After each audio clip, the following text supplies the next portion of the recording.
G'day guys. Today's video is going to be about failure, and more specifically, why you should fail fast.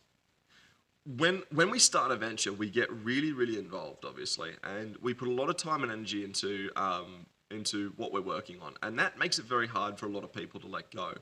But one of the best lessons that I've learned over this last 6 years is when I start to see something failing, rather than pump more money and energy into it, I cut it off really quickly and I'll completely wipe it and I'll look at starting it again from another angle.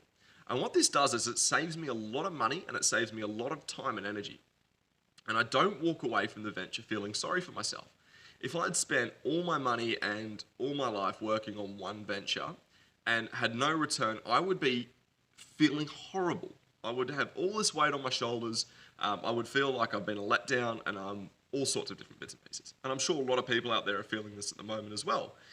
If you are feeling that maybe the time is now to just cut what you're doing and try something else, or take what money's left out of the business, hold on to it for a second, and look at your business from another angle.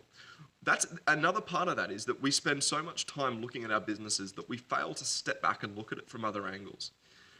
There's one of the things that I'm really good at is actually that. It's the ability for me to think outside the box. So with a lot of the businesses I'm dealing with, I find that they have a one-track mind. They have to do something some way because it's the way it's always been done.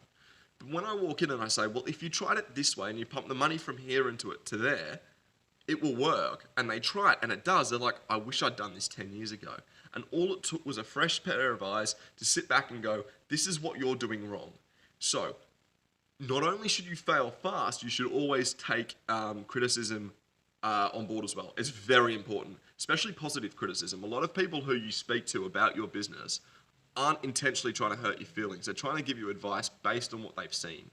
And I've had people get angry at me for me telling them that they're doing stuff wrong, and fair play. They don't see it the same way as I do. But I can tell you what, if they'd listened to me, they would be a lot further along in their business now than they are, because I've made 6 years worth of mistakes. And these young fellas that I've been helping, if they'd taken my advice, they'd be able to advance their business 5 years ahead by not making the same mistakes I did.